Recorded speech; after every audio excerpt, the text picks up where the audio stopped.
8월부터 바뀌는 계좌거래 감시제도 무엇이 달라지나? 2025년 하반기부터 우리의 일상 속 금융거래 방식에 큰 변화가 찾아옵니다. 이제는 단순한 현금 입출금이나 가족 간 송금도 정부의 실시간 감시망 안에 들어오게 됩니다.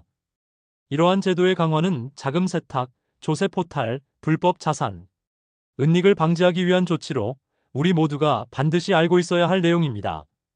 첫 번째로 주목해야 할 변화는 바로 2025년 6월 15일부터 시행되는 고액 현금 거래 보고 제도의 강화입니다.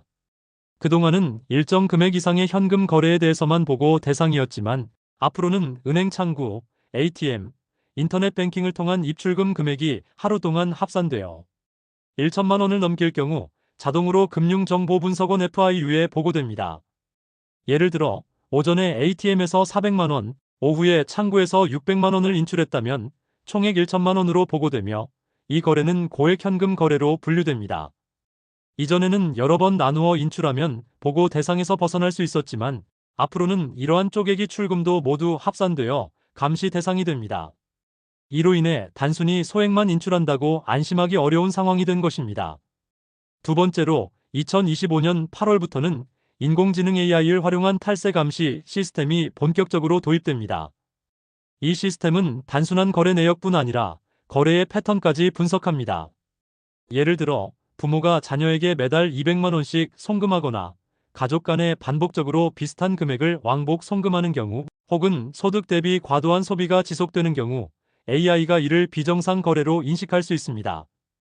이러한 경우에는 국세청의 세무조사 대상이 될 수 있으며 정확한 소명 자료나 정당한 사유가 없다면 증여세, 가산세 등 추가적인 세금 부담이 발생할 수 있습니다. 특히 생활비, 용돈 명목으로 이체한 돈이라 하더라도 반복성이 있고 금액이 일정 수준 이상이면 의심 대상으로 분류될 수 있습니다. 세 번째로 주목해야 할 점은 이 제도의 적용 범위가 매우 넓다는 것입니다. 개인 사업자는 물론 일반 국민 모두가 대상입니다. 카드 사용 내역, 부동산 거래, 가상자산 매매 등도 AI 분석 대상에 포함되며 소액 거래도 반복되면 큰 문제로 번질 수 있습니다. 특히 가족명의 계좌를 이용한 분산 거래나 생활비 명목의 송금 등은 매우 흔한 일이지만 이제는 더 이상 안전하지 않습니다.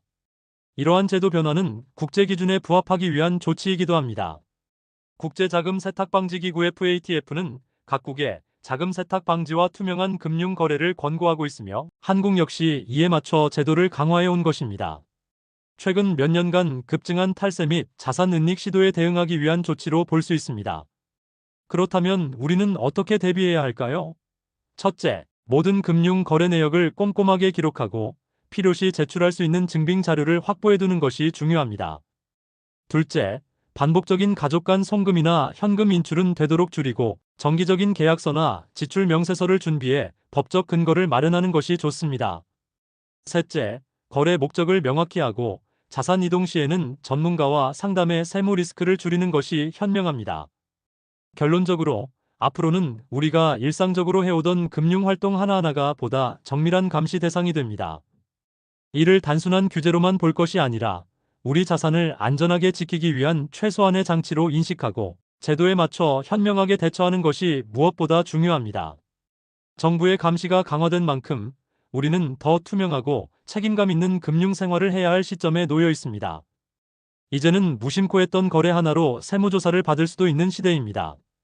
오늘부터라도 금융 습관을 점검하고 필요한 자료는 미리 준비해 두는 것이 바람직한 재테크의 시작입니다. 구독, 좋아요, 알람 설정까지 다음 시간에 또 찾아옵니다.